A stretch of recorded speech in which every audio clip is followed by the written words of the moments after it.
میں نے بہت کہا میوات والوں سے کہ تم 24 گھنٹے مسجدوں کا آباد کر لو، تم جب چاہو گے بارش ہوگی، تمہیں کوئی ضرورت نہیں جا کے حکومتوں پہ سر پھوڑنے کی کہ ہمیں سودی قرضے دو، اس سال بارش نہیں ہوئی، پیداوار نہیں ہو رہی۔ اگر یہ نہیں کرو گے تو پھر تم حرام اسباب اختیار کرو گے۔ اور یقینی بات ہے کہ جو اپنے مسائل کو مسجد کے راستے سے اللہ سے حل نہیں کرائے گا، وہ اللہ کے دشمنوں سے حرام راستے سے مسائل کو حل کرانے کی طرف جاوے گا۔ سیدھی بات ہے۔ تم جائے امریکہ میں رہتے ہو یا کینیڈا میں، یوں مت کہو کہ یہ اس ملک کے حالات ہیں، نہیں، یہ تو رہا آگ کا پہاڑ میں داخل کرنا، ادھر پانی، وہاں سے خط آیا امیر المومنین، یہاں دریائے نیل کی عادت یہ ہے کہ جب تک ایک لڑکی کو جوان خوبصورت لڑکی کو زیور پہنا کر، کپڑے پہنا کر اس دریا میں نہیں ڈالا جاتا اور دریا میں ڈوب کر ختم نہ ہو جاوے، اس وقت تک دریا کا پانی اوپر نہیں آتا۔ اور یہاں کے لوگ خوش ہیں اس بات سے، یہاں کے لوگ اس بات سے خوش ہیں، انہیں کوئی پریشانی نہیں ہے، کیونکہ ایک لڑکی کو اگر پانی میں ختم کر دیں تو اس کی وجہ سے پورے علاقے والوں کو پانی مل جاتا ہے۔ یہ لوگ اس کے لیے تیار ہیں اور یہ ان کا معمول ہے۔ میں ان کو روک رہا ہوں کہ اسلام کا مزاج نہیں ہے مومنین، میں کیا کروں، میں کیا کروں؟ حضرت عمر رضی اللہ تعالیٰ عنہ نے وہاں کے لوگوں کو کوئی نصیحت نہیں کی کہ بھائی ان لوگوں سے کہو کہ ایسا نہ کریں، اسلام میں طریقہ نہیں ہے، بلکہ عمر رضی اللہ تعالیٰ نے براہ راست دریائے نیل کو ہی خط لکھا۔ حالانکہ دریا یہ کوئی انسان نہیں جو تمہاری کی بات کو سمجھے گا، مانے یا نہ مانے بات کی بات ہے، پہلے سمجھے تو صحیح کہ نہیں، کیا مطلب اس کا کیا مطلب کہ ہم اللہ کے گھر کے ہو کر کائنات کے نظام کو اپنی مرضی کے مطابق نہ چلا سکیں؟ سوچو تو صحیح۔ ایک آدمی کسی وزیر کے ہاں ملازم ہوتا ہے، اس کے گھر کا، آپ کی اسے دوستی ہے، جب کوئی بات پیش آئے گی فوراً خیال آئے گا، اس سے کہہ دوں گا، وزیر سے کہہ دے گا، ہو جائے گا کام۔ لوگ ایسے لوگوں کو تلاش کرتے ہیں کہ کسی طرح وزیر کے ملازم سے، وزیر کے خادم سے دوستی ہو جائے۔ سوچو تو صحیح، جو اللہ کے گھر کا ملازم ہو وہ اللہ سے کیا نہیں کرا سکتا؟ جو اللہ کے گھر کا ملازم ہو وہ اللہ سے کیا نہیں کرا سکتا؟ خط لکھا دریائے نیل کو، اگر تیرا بہن اپنی مرضی سے ایک قطرہ بہ کر دکھلا، اور اگر تیرا بہنا اللہ کے امر سے ہے تو عمر تجھ سے یہ کہتا ہے کہ اپنی عادت ختم کر۔ یہ صحیح دریا میں حضرت عمر کا خط ڈالا گیا، دریا ایسا امنڈ کر اوپر آ گیا جیسا کوئی اطاعت کرنے والا غلام بات مانتا ہے، جیسے کوئی بات یہ تھی۔ اب کیا بتاؤں میں آپ لوگوں کو، کام کرنے والے نے بیٹھ کے تبلیغ کو ایک تنظیم بنا لیا، پروگرام بنا لیا۔ نہیں، اصل ہمارے گشت کا موضوع یہ تھا کہ تمام مادی شکلوں سے نکل کر مسجد میں آؤ، اللہ کی ذات سے ہونا سیکھنے کے لیے، اللہ کی ذات سے ہونا سیکھ۔ حضور اکرم صلی اللہ علیہ وسلم نے جس طرح اپنے عمل سے عبادات کر کے دکھلائیں، نماز ایسے پڑھو جیسے مجھے پڑھتا ہوا دیکھ رہے ہو، روزے کا طریقہ یہ ہے، زکوٰۃ کا طریقہ یہ ہے، حج کر کے دکھلایا کہ حج کا طریقہ یہ ہے، اسی طرح حضور اکرم صلی اللہ علیہ وسلم نے اپنے عمل سے پوری امت کو یہ بھی کر کے دکھلایا کہ تم اپنے مسائل کو مسجد کے ماحول سے کیسے حل کراؤ۔ حالانکہ آپ کے لیے آسمان سے کھانا تیار اتر جاتا تھا، آپ نے فرمایا کہ تم روزہ رکھنے میں میری نقل نہ کرنا، روزہ رکھنے میں میری نقل نہ کرنا، کہ تم مجھے دیکھو میں روزہ مسلسل رکھ رہا ہوں تو تم روزے مسلسل مت رکھنا، کیونکہ میرا رب مجھے کھلاتا ہے پلاتا ہے، آسمان سے تیار کھانا گرم گرم۔ لوگ کہتے ہیں گرم کھانا نہیں کھانا چاہیے، خلاف سنت ہے، حالانکہ گرم کھانا آپ کے لیے آسمان سے اترا، گرم کھانا آپ کے لیے آسمان سے اترا. ہاں اسی طرح آسمان سے ہاٹ پاٹ اترا. ہاٹ پاٹ کہتے ہیں نا گرم کھانا ہوتا ہے. ہاں ہاٹ پاٹ کہتے ہیں، کیا کہتے ہیں؟ ہاں آسمان سے اسی طرح اترا. مسخن جس میں کھانا گرم رہے، مسخن کا لفظ حدیث میں اترا آسمان سے.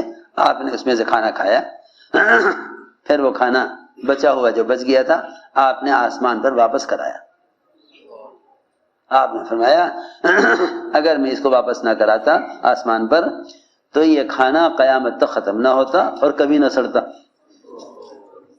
کیونکہ جنت کی نعمت تھی، نہ ختم ہونے والی نہ سڑنے والی. جن کے لیے اتنی سہولت ہو کھانے کی کہ آسمان سے تیار کھانا اتر کے آ جاوے، آسمان سے تیار کھانا اتر کر آ جاوے، اللہ تعالیٰ نے انہیں کھانے کا ایسا محتاج بنایا. میری بات توجہ سننی پڑے گی بہت. اللہ نے ان کو کھانے کا ایسا محتاج بنایا کہ آپ نے کئی مرتبہ مسجد میں آ کر نماز پڑھ کر اللہ سے کھانا مانگا، امت کو تعلیم دینے کے لیے کہ تم اللہ سے رزق کس طرح لو. اللہ سے رزق کس طرح لو.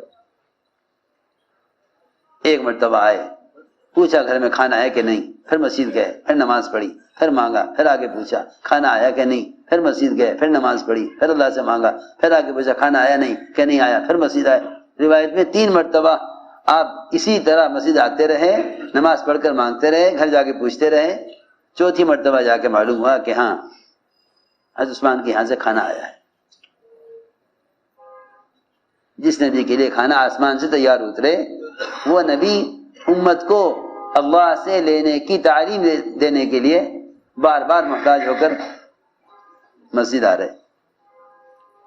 ہمیں اس کا تصور بھی نہیں کہ کوئی بات پیش آ گئی تو اس کے لیے مسجد چلیں، کیونکہ سارے جتنے بھی مسائل ہیں چاہے کسی ملک میں رہنے والوں کے مسائل ہوں، وہ ان مسائل کو باہر کے تمام مادی شکلوں پر، عہدے داروں پر، مقدمہ آ جاوے تو وکیلوں پر، قرضہ آ جاوے تو بینکوں پر، بیماری آ جاوے تو ڈاکٹروں پر، اسپتالوں پر، اپنے مسائل کو ایسے تقسیم کیے ہوئے ہیں، سمجھتے ہیں کہ اللہ تعالیٰ یہ نظام بنا کے فارغ ہو گئے، اب تم اس ظاہر نظام سے اپنے مسائل کو حل کرواؤ. یوں یہ مزاج سب کا بنا ہوا ہے. تمہیں مسیح کی جماعت کے افراد بھی نہیں ملنے کے کوئی بات پیش آ جاوے تو یہ بھاگے مسجد جا رہے ہیں. کوئی کہاں جا رہے ہیں کہ بچہ بیمار ہو گیا تھا ذرا مسجد جا رہا. ایسا مزاج بن گیا اگر کوئی آتے ہوئے دیکھ بھی لے گا تو وہ یہی خیال کرے گا کہ شاید ڈاکٹر مسجد میں ہے اس لیے مسجد جا رہا ہوگا. ہاں یہ مزاج. تو اس لیے حضرت فرماتے تھے اللہ سے لینے کے لیے مسجدیں بنی تھی، اللہ سے لینے کے لیے مسجدیں بنی تھی. یہ ہم عرض کرنا چاہتے ہیں. اس لیے عبداللہ بن مسعود فرماتے ہیں احملوا حوائجکم علی المکتوبہ، کہ اپنی حاجتوں کو فرض نمازوں کے لیے مؤخر کیا کرو. اپنی حاجتوں کو فرض نمازوں کے لیے مؤخر کیا کرو. فرض نماز کے لیے مؤخر کرنے کا تو مطلب ہی یہ ہوا کہ حاجت کو لے کر مسجد آؤ، اس لیے کہ فرائض تو مسجد میں ادا کیے جائیں گے. فرائض تو مسجد میں ہی ادا کیے جائیں گے نا. فرائض کی ادائیگی کی جگہ مسجد ہی ہے. فرائض کی ادائیگی کی جگہ مسجد ہی ہے. لہذا اپنے مسائل کو لے کر مسجد آؤ. عبداللہ ابن مسعود کے قول سے صحیح بات یہ معلوم ہو گئی. اپنے مسائل کو لے کر مسجد آؤ. احملوا حوائجکم علی المکتوبہ، کہ اپنی حاجتوں کو فرض نمازوں کے لیے مؤخر کرو. وہی نماز کے بعد اللہ سے مانگیں گے مسجد میں. تو میں نے عرض کیا کہ یہ تھی بات کہ یقین کے راستے سے اللہ کی ذات عالی سے ہونے کے ضابطوں پر آؤ. یہ ہے کہ یوں ایمان کے مجلسوں میں جمع ہو کر یہ باتیں ایمان کے حلقوں میں ہوں، جس سے اس مجلسوں میں بیٹھنے والوں کو معلوم ہوگا کہ مسائل کے حل کے اسباب اور ضابطے کیا ہیں. ورنہ جتنا اپنے مسائل کا حل اسباب میں تلاش کرو گے اتنی ہی پریشانیوں میں اضافہ ہوگا. یہ تھی بات اصل. میرا دل چاہتا ہے تم سارے امریکہ کینیڈا والے اپنی مسجدوں کو اس بنیاد پر لے آؤ. یہ مت سوچو ہم کس ملک میں ہیں، کس علاقے میں ہیں، وہاں کے کیا حالات ہیں، یہاں کے کیا حالات ہیں. کچھ نہیں. تمہاری مسجد دور ہے، نہیں آ سکتے، تم گاڑی میں بٹھا کر لے آؤ، گاڑی میں بٹھا کر لے آؤ. اسی طرح اس کو اس کے ماحول سے نکالو. طفیل بن عمرو دوسی فرماتے ہیں کہ مسجد سے باہر میرا حال یہ تھا کہ مجھے محمد صلی اللہ علیہ وسلم کی بات سے اتنی سخت نفرت تھی کہ میں نے آپ کی بات کے سننے سے کان بند کیے ہوئے تھے. خوف بھی تھا مجھے کہ کہیں آپ کی بات میرے کان میں نہ پڑ جاوے. نفرت بھی تھی مجھے آپ کی بات سے. لیکن فرماتے ہیں کہ جیسے ہی میں نے مسجد میں قدم رکھا اندر سے میرے دل نے کہا طفیل تو یہ ان کی بات سننی چاہیے، ان کی بات سننی چاہیے. فرماتے ہیں میں نے کان سلوی نکالی، آپ کی بات سنی، اسلام فوراً قبول کیا، اپنی قوم کو دعوت دے کر 80 خاندانوں کے اسلام میں داخل ہونے کا ذریعہ بنے. یہ سارے واقعات امت کو بتلانے کے لیے تھے کہ یقین، ہدایت اور دلوں کا خیر کی طرف متوجہ ہونا اس سب کا تعلق، اور مسائل کا حل اس سب کا تعلق اعمال مسجد سے ہے. سب کا تعلق اعمال مسجد سے ہے. اس لیے دوستو عزیزو یہ ہوئی بات کہ اللہ تعالیٰ کے احکام سے مسائل حل کراؤ. ہم یہ نہیں کہتے اسباب ترک کر دو، نہیں، ہم یہ نہیں کہتے اسباب ترک کرو. اسباب کا ترک کر دینا امتحان کے میدان سے نکل جانا ہے. تو جو ہے آپ جانتے ہیں کہ جو آدمی امتحان نہیں دے گا، ایگزام میں امتحان میں نہیں آئے گا، اس کو ڈگری نہیں ملے گی. اس کو ڈگری امتحان سے گزاریں گے. اسباب اس امتحان کے لیے ہیں کہ دیکھیں کہ تم کس چیز کو مقدم کرتے ہو، سبب کو یا عمل کو. اس لیے ہم کہتے ہیں کہ اسباب کا ترک کرنا مجاہدہ نہیں ہے، حکم پر اسباب کا چھوڑنا مجاہدہ ہے. حکم پر اسباب کا چھوڑنا مجاہدہ، اور حکم کو سبب پر مقدم کرنا مجاہدہ. ترک کرنا مجاہدہ نہیں ہے. ترک کرنا مجاہدہ نہیں ہے، حکم پر چھوڑنا مجاہدہ ہے. تو ایک بات یہ ہوئی، جب اس رخ سے چلیں گے تو رفتہ رفتہ ہمارا یقین شکلوں سے اعمال کی طرف آئے گا. نماز میں کمال جب پیدا ہوگا جب نماز یقین پر آئے. جو نماز یقین پر آئے تو نماز میں کمال پیدا ہوگا. اس لیے حضور اکرم صلی اللہ علیہ وسلم نے اپنے صحابہ کو اس بنیاد پر اٹھایا. ایک صحابی نے عرض کیا میں تجارت کے لیے بحرین جانا چاہتا ہوں. فرمایا پہلے 2 رکعت نماز پڑھ لو، کرو تجارت، پہلے نماز پڑھ لو. عمل کو مقدم کرایا سبب پر تاکہ قدرت ساتھ ہو جائے. اس لیے کہ قدرت کے ساتھ ہونے کا وعدہ کہیں بھی سبب پر نہیں ہے، یہ پکی بات ہے. تم جتنی چاہے حلال کوشش کر کے بھی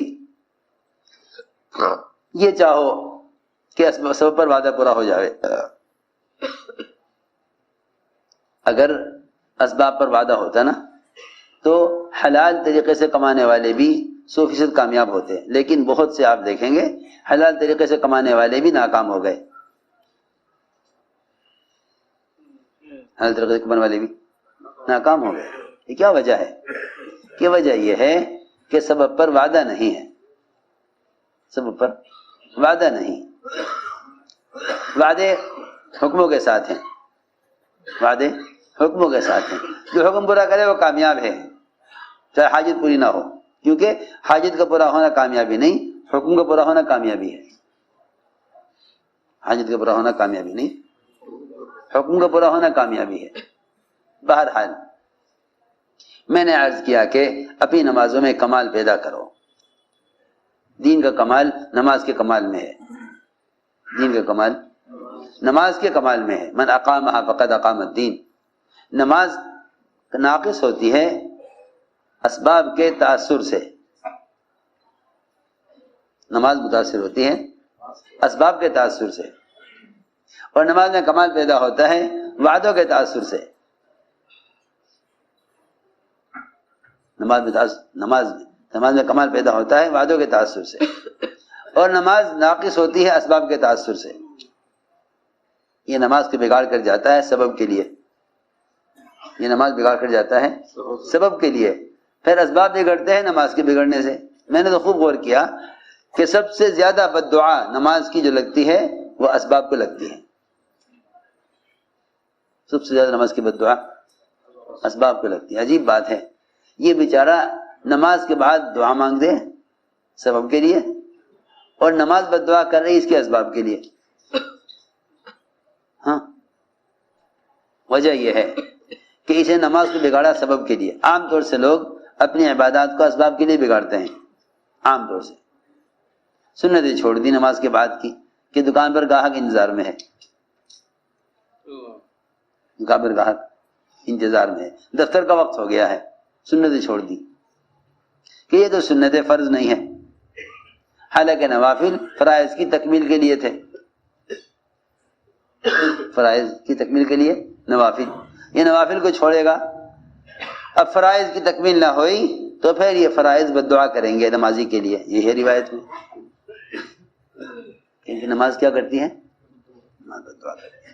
میں نے غور کیا کہ نماز کی بد دعا سب سے زیادہ اسباب کو لگتی ہے، کیونکہ سب سے زیادہ نماز کو اسباب کے لیے بگاڑا جاتا ہے۔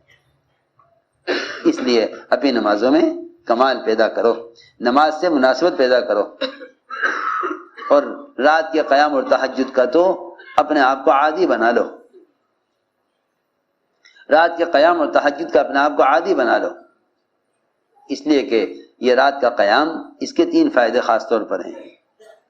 ایک تو یہ سب سے زیادہ نفس کو کچلنے والا ہے، فرمایا اشد وطأ، اشد وطأ، سب سے زیادہ نفس کو کچلنے والا عمل رات کا قیام، تہجد۔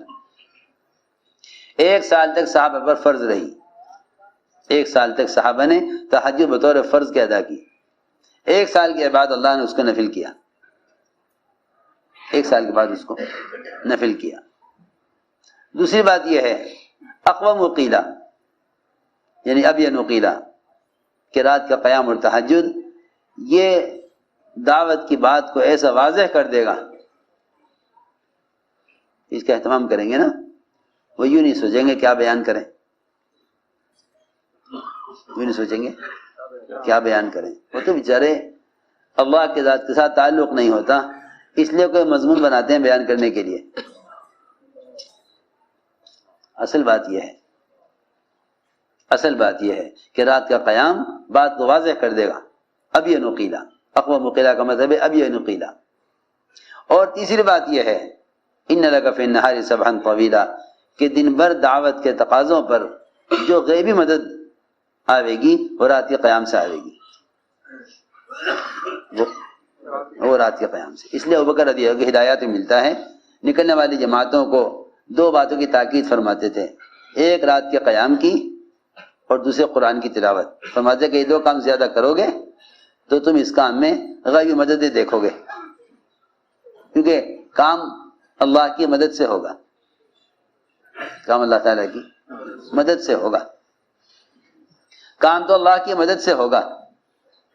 اللہ کی مدد کے ساتھ ہونے کے لیے یہ دو کام ابوبکر رضی اللہ عنہ نکلنے والی جماعتوں کو خاص طور سے فرماتے تھے کہ یہ 2 کام تم زیادہ کرو، رات کا قیام اور قرآن کی تلاوت،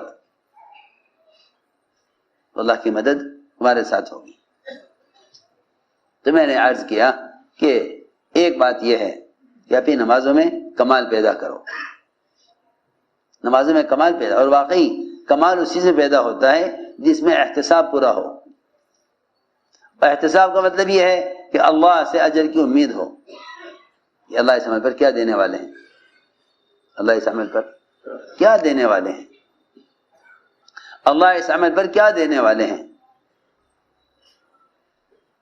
اس کے لیے تعلیم کے حلقے ہیں، اس کے لیے تعلیم کے حلقے ہیں۔ ہمیں تو صحابہ کے اور حضور اکرم صلی اللہ علیہ وسلم کے معمول میں یہی ملا کہ ایمان کے حلقے ہی تعلیم کے حلقے ہیں، ایمان کے حلقے ہی اس زمانے میں کتاب پڑھی جاتی ہے، اس لیے کہ یاد نہیں، وعدے یاد نہیں اس لیے کتاب پڑھی جاتی ہے۔ دور نبوت میں یہی وعدے بطور ایمان کے، بطور یقین کے سکھلائے جاتے تھے۔ ایمان کے حلقوں میں نئے پرانے سب ہوتے تھے، وہاں تعلیم میں وعدے سنائے جاتے تھے۔ حضور اکرم صلی اللہ علیہ وسلم سے اللہ نے ان موقع پر وعدے کیے جب حالات انتہائی خراب ہوتے تھے، تاکہ معلوم ہو کہ کون یقین کرنے والے ہیں جو یقین کریں، کون شک کرنے والے ہیں کہ شک کریں۔ اس لیے 3 قسم کے لوگ تھے آپ کے زمانے میں، 3 قسم کے لوگ تھے۔ ایک قسم انکار کرنے والی کفار، ایک قسم شک کرنے والی منافقین، ایک قسم صحابہ کی ایمان والی۔ عجیب بات ہے کہ ظاہر کے خلاف ہونا سب کو سنایا جاتا تھا۔ میری بات توجہ سننا، بہت ظاہر کے خلاف ہونا سب کو بتلایا جاتا تھا، یہ نہیں کہ ظاہر کے خلاف ہونا ایمان والوں کو بتلایا جائے صرف، ورنہ کافروں کو کیا فائدہ بتلانے سے، وہ تو خود ظاہر پرست ہیں، وہ تو اس بات کو مانیں گے نہیں، اس بات کو تسلیم ہی نہیں کریں گے، لہذا کافروں کو نہ بتایا جائے اور منافقین کو بھی نہ بتایا جائے، کیونکہ ان میں تو پہلے ہی شک ہے، میں کچھ ضروری بات عرض کر رہا ہوں۔ ہم کسی بھی ملک میں ہیں، ہم یہ نہ سمجھیں کہ بھائی اگر ہم ظاہر کے خلاف اللہ کی ذات سے ہونے کو بولیں گے تو بھائی یہ بیچارے سارے مادی اور اسباب کو سامنے رکھ کر چلنے والے اور سارے کے سارے ظاہر پرست یہ بیچارے کیا سمجھیں گے اس بات کو؟ میں خوب جانتا ہوں بعض کام کرنے والے ایسے بھی تھے کہ وہ ان ملکوں میں ظاہر کے خلاف بولنے کو اچھا نہیں سمجھتے تھے، اس خیال سے کہ بھئی ان لوگوں کے سمجھ میں آئے گی نہیں، یہ بات لوگوں کی بات سمجھ میں آئے گی نہیں، لہٰذا ان سے تو وہ بات کی جائے جو ان کے فہم ذہن اور ان کے مزاج کے مطابق ہو۔ میں کچھ ضروری بات عرض کر رہا آپ سب سے، کوئی بات بھی میں نہیں چاہ رہا ایک بات بھی تم سے غیر ضروری کروں، میں بہت ضروری بات عرض کر رہا۔ جتنا تأثر اغیار کا اور ان کے مادی شکلوں کا اس زمانے کے مسلمانوں کے دلوں میں ہے، اس کی صرف واحد وجہ اللہ کی توحید کا ان کے ماحول میں بیان نہ کرنا ہے۔ جتنا کفر کے ماحول میں وحدانیت کو بیان کرو گے اتنا ہی غیروں کے تاثر سے بچے رہو گے۔ میں خوب جانتا ہوں کہ یہ ذہن بنایا گیا کہ بھئی یہاں تو اخلاق کی معاشرے کی بات کرو،